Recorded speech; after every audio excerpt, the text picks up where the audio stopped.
유기농의 승패는 무엇인가? 세계 37개국의 최초로 자연농업을 보급한 조한규 박사의 교육 내용을 중심으로 펼쳐 보도록 하겠습니다. 기본 원리를 알고 알맞게 응용하는 것이 빗나가지 않습니다.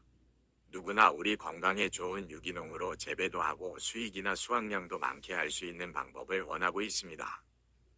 그러나 대부분 성공하지 못하고 포기하는 경우가 많습니다. 왜 그럴까요? 원인은 두 마리 토끼를 잡으려는 마음 때문입니다. 경비도 절약하고 노력도 덜 들이고 수확량이나 수익은 많고 건강에는 좋은 제품을 얻으려는 욕심 때문입니다. 핵심은 살아있는 땅을 만드는 데 있습니다. 자연 그대로가 가장 좋은 스승입니다. 자연의 원리는 1. 식물이 자라서 꽃이 피고 열매를 맺어서 동물이나 사람이 먹을 수 있도록 한 다음에는 결국은 꽃이 떨어지고 열매가 떨어지고 잎이 떨어져서 다시 땅으로 들어갑니다. 2. 그 부산물이 식물이 필요한 모든 영양소를 갖추고 있습니다. 여러 가지 식물의 부산물이 땅에 떨어져서 모여지면 각종 미생물들이 번식하여 분해하며 먹고 살면서 다시 식물이 영양을 섭취하기에 좋은 상태로 발효하고 분해합니다. 미생물과 식물은 서로 공생합니다. 3. 식물마다 좋아하는 미생물이 있습니다. 근권 미생물이라고 합니다. 4. 그래서 잡초와 함께 자라면서 각종 미생물들과 싸우기도 하고 협조하기도 하면서 나름대로 면역력도 키워가며 살아갑니다. 이것이 자연의 법칙입니다.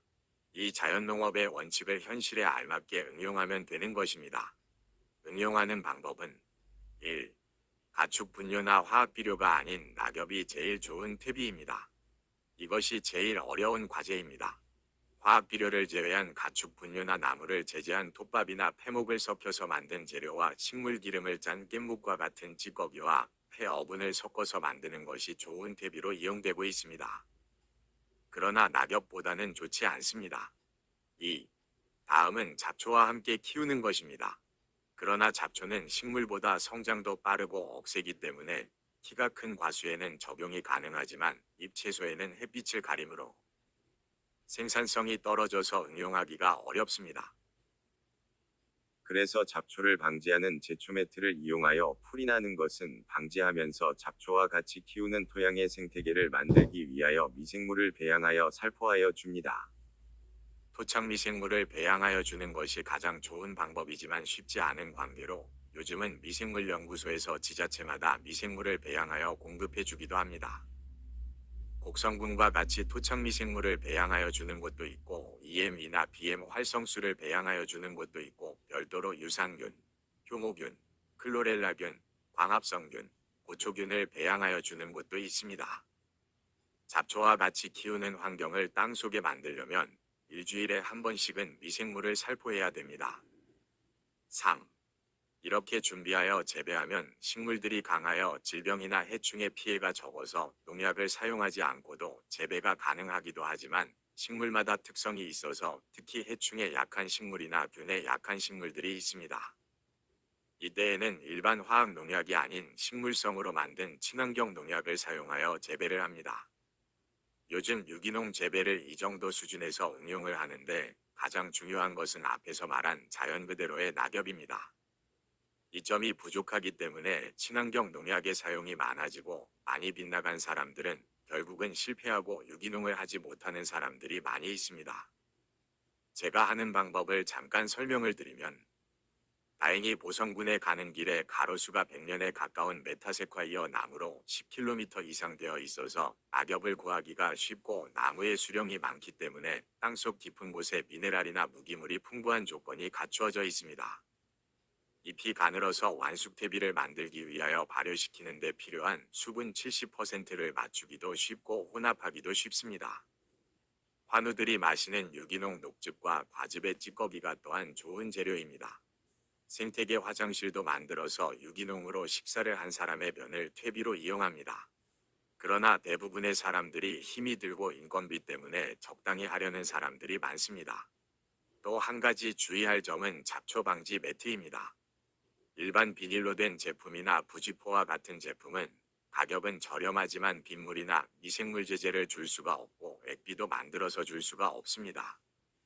가격은 높지만 차박망 재질로 된 이중집으로 98% 차박률이 있는 제품을 방초매트로 사용하면 미생물이나 액비를 주는데 지장이 없습니다. 그러나 가격 차이는 많이 있습니다. 투자 없이 좋은 유기농 식물을 재배하기는 어렵습니다. 이윤과 편안한 방법을 생각하면 좋은 유기농은 멀어집니다. 그러나 하다 보면 더 좋은 이윤과 더 편안한 방법도 찾게 됩니다. 혼자서 할 수 있는 재배 면적도 많아지고 수확량도 많아지는 노하우가 생깁니다. 그러나 처음부터는 되지 않습니다. 20년, 30년을 유기농으로 수익을 올리며 영업을 하고 있는 사람들도 퇴비 하나를 안일하게 하려는 마음과 방초매트 비용 절약하려고 하기 때문에 오히려 수익도 적으며 제가 하는 것보다 재배 실적이 뒤지는 것을 보게 됩니다. 눈에 보이지 않는 계산이 더 중요합니다. 사실은 일반 관행농법처럼 땅을 갈아엎지 않고 풀을 매지 않고 퇴비도 땅속에 넣지 않고 땅 위에다 덮어주는 것으로 하기 때문에 자연농법이 노동력도 훨씬 적게 듭니다. 좋은 퇴비와 미생물만 잘 준비하면 수확량도 적지 않습니다. 그러나 너무 많이 수확하려고 욕심을 부리면 질병이 찾아옵니다. 관행농법과 비슷한 수확량만 되면 가격이 높기 때문에 수익도 훨씬 높습니다. 제품에 따라서 가격이 5배 이상이 되는 것도 있습니다. 소비자가 확실한 믿음만 있으면 가격에 관계없이 구매하고자 하는 고객들의 층이 더 두꺼워졌습니다.